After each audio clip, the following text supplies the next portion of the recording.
Hello, everyone. Welcome to Ruby Bossy's news podcast. So we're going to do this one in English, I think. I think it's important to do one in English because on my TikTok, everybody's been asking me to go ahead and switch to English instead of Punjabi. So I'm going to go ahead and do this one in English. And then, yes, we'll definitely do one in Punjabi as well. We've been covering this a lot on TikTok, on our lives, on Mamta Kafle Bhatt, the nurse that went missing. Okay? Just kind of disappeared. And you know how I love my investigation stories. I felt like this is one that we need to do. So if you're joining us for the first time, welcome. What I do want to say is there's a lot of cases that we work on, investigation. There's another case that I worked on. It's called Pushpinder Sangha's missing case. She's been missing since the year of 2000, but we'll do an update on that one as well in English. But for now, another missing woman, a nurse, a mother, okay, a wife. So if you go on and investigate this whole case from a third point or outer view, you'll notice that how there were so many issues since they were married. In the past 6 months, Mamta is asking for help, okay? She's a pediatric nurse. She's asking for help on Facebook and saying, well, we're going through separation, and is there anyone that can help me out there? And what will happen? You know, my husband doesn't help me with the child. They had a baby.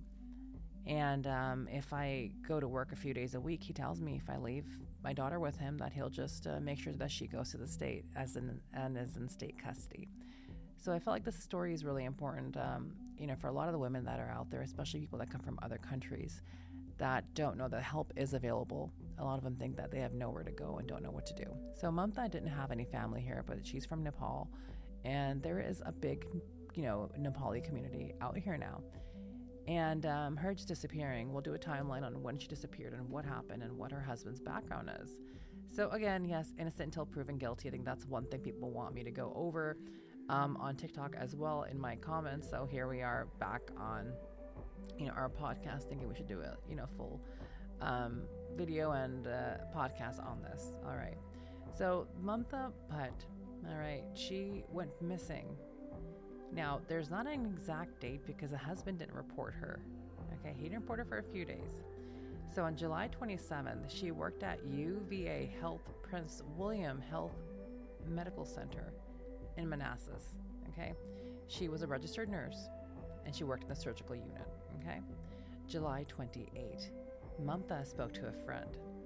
And at the same day, she posted her last video on TikTok showing herself and her daughter. All right.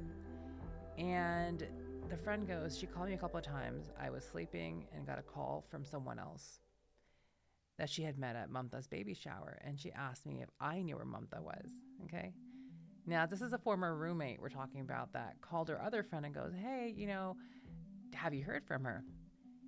And they said that Mamta's personality, she's very responsible. She's a calm person. And to hear that she's not answering the phone, or she might be missing, and her husband saying maybe she's run away. The husband goes, this is July 20th we're still talking about, and maybe she's in New York, maybe she's in Texas, she has family. Well, Mamta doesn't have any family here. That's, red flags just keep going up, and I'm just like, okay, July 30th. So, investigators say that he was seen at a Walmart on July 30th buying a pack of knives, okay? 2 which are unaccounted for, all right? And 1 that they found. Now, I have this guy's whole profile. He worked at a Walmart when he first came here. He worked as a customer service at Walmart. So he knew his stuff, right? I mean, yeah, we could say he just had a job at Walmart. But yeah, when he left the army, here you go. He was also an officer. So he went from Walmart to Lowe's customer associate front desk, doing the register. Then he worked as an officer for 9 months. And after that, he worked at 7 years and 3 months at the U.S. Army Reserve. Just keep that in mind, right, as we're going along on this, okay? So he buys knives and whatnot on July 30th. July 31st is the day he said he saw his wife the last time, okay? So I don't know, maybe you guys don't think it's weird or whatnot, but I just feel like, okay, you buy knives one day and the second day you're like, okay, that's the last time I saw my wife. Okay, maybe it's just me, but we'll keep going, all right? August 2nd, the officers go and they visit their home, okay? Because the hospital she worked at called in for a welfare check, okay, on August 1st. So they're like, okay, it's been 2 days, and she works 2 days out of the week. But she didn't show up to work today, all right? And no call from the family, no call from anyone else. And at that time, her husband goes, yeah, well, she hasn't been home, but I didn't want to go ahead and report her as a missing person yet. You know, she may have run off. All right, okay, it's August 2nd. Cool, all right. August 5th through the 8th, 3 days after the welfare check people, you know, he does report his wife missing and told him that he saw her on July 31st and he doesn't know where she's at. You know, she may have gone to family. Again, same story, right? So now remember, the story that I'm telling you now, it's going to change by quite a bit as we go through this, okay? August 14th, he does an interview. Now, just remember, if you haven't heard his interview, I should play that for you guys, because he goes, he's speaking English just completely fine. He doesn't, you know, need anybody to translate for him. He's understanding the questions just fine, no problemo, right? And then when he finally gets arrested and is in court, he needs a translator because he's having issues understanding, okay? And we'll go through that as well. So, you know, he said he had dinner with her and that was it. It was like tough, you know. And he's saying she cooked her food. We had no argument, no issue.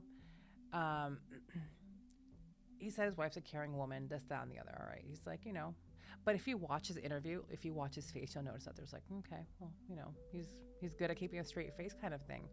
But the thing is, his story changed so much that's going to be another issue for him, right? August 15, the cops go and ask for help, right? The Manassas Park Police. So no, I honestly feel like they dropped the ball somewhere because it's taken them so long to kind of get this thing moving, right? So they go and search for her and say, okay, she's a missing person. And the husband doesn't want to cooperate. The husband goes, oh, I'm just not really feeling good. And I've been at home and this has been a really stressful time for us. And he's not there. You know, I think it's really odd that he wasn't there to help find his wife. So now we have friends, we have, you know, that are around the neighborhood. We have all these people that want to go search for Mamta, except for her husband. All right. So again, we're like, okay, he said it's been really stressful on him and on the baby, and poor man, right? His wife's missing. He's heartbroken. Okay. Agreed. And now listen, everybody has their own opinions. I definitely agree on that, but I just feel like this is just how I felt about this man. All right. August 21st. All right. They had 10 search warrants. Okay. And they had hundreds of leads, all leading back to the husband. So he was a person of interest. And I remember doing the TikTok. Everybody's like, oh my gosh, what do you think happened? Where do you think she went? I'm like, people, you know, in any missing case, number one, it's always a spouse. You know, it's always a spouse. And yeah, I could be wrong. Maybe it's going to be a third person, but that's what they always say, right? If she really is missing. So, because I go back to another case, Bishpinder Sangha case, you know, where she was missing for so long and she was actually never really a missing person. She had taken off. But this case, her posts and everything else indicate difference, okay? So he was a person of interest and he has not been cooperating with the police. And then they got a search warrant for his vehicle. He owned a Tesla. And that Tesla that he owned was sold off. So, you know how Teslas record everything, have everything. I know that for personally, when we had it, I think a week or 2 weeks, you can go back on it, but you're able to delete stuff. So I don't know if you can go through the headquarters and the engineering department and whatnot, and they should be able to get all the information on where the vehicle really was. So on August 22nd, you see him being taken away in handcuffs. He's wearing his little flip-flops. He's wearing, his white shirt. And then the officers have him handcuffed and he's walking into the officers' vehicles. Okay. And another thing that they show is there's a little baby in a yellow blanket and they're taking care of the baby and they're taking him to, of course, social services.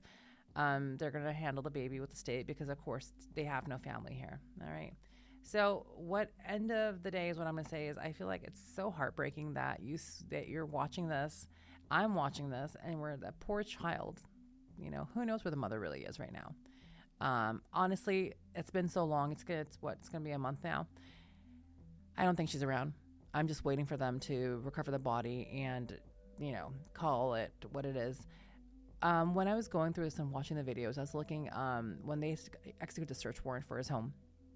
in the master bedroom. I don't know if they still said master bedroom in many states, but in the main room, or room number 1, what some agents will call it, there was a pool of blood.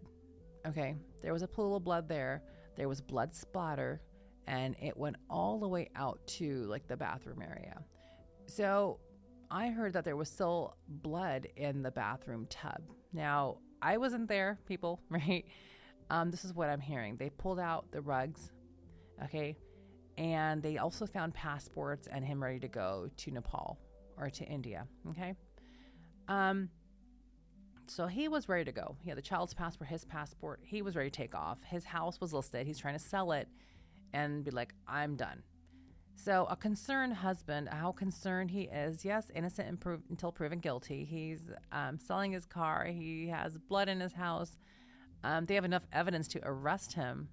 All right. They have not found the body yet, but that's kind of where we're at. Now, they said his statement was changing every time when they asked him about the whereabouts of his wife. Okay. And he said that her phone, where it was last pinged at, and then he goes, she destroyed her cell phone before she disappeared. Okay. All right. Okay. That makes sense. She destroyed her cell phone. But there's so much of, explain the blood. Well, what are you going to say next? Did she cut herself? And, the thing is, these people that work for the military and whatnot, and, he says he has secret clearance. If you check him out online, I have a screenshot of that. I can always put in there as well. The bed was moved. They said the bed was moved, blocking a closet. And there were also pink stains found on the bedroom carpeting after the bed was removed. All right. You guys know that they use luminol. They've been using it for so long, right? Anywhere there's ever been blood, you can clean it, you can do whatever. But this man got bleach and cleaning supplies the day after. All right. So one thing I'm going to notice with these criminals is they think they're so smart. And these idiots, what they end up doing is they go buy cleaning supplies the next day out. I've never understood that, to be honest. Was it not planned, or was it planned? And, you can just be like, his defense attorney is arguing that, hey, he was just buying cleaning supplies to clean his house. I mean, that's not against the law. Yeah, it's not against the law. Neither is buying knives. And, none of that's against the law. So it's okay. Just normal stuff. He's just about his day. So the cleaning supply, of course, was found in the house. And there's so many more details to it that we're going to be adding. So he sold his Tesla on August 19th, okay? 19th of August, he sold his Tesla. And his suitcase is packed, items missing from hangers, God knows. But again, I feel like this is really important. It's just not for just this case. There's another case I was looking up as well. There's another woman. She was missing for about a year. And they just found her now. She was buried, people, in her backyard, all right? Under concrete, a 45-year-old woman. So we're going to go, jump to another case. And this case is also from Virginia. All right. Virginia just happens to be one of the places where I'm finding this. So buried in the concrete, they saw drag marks for Mamta.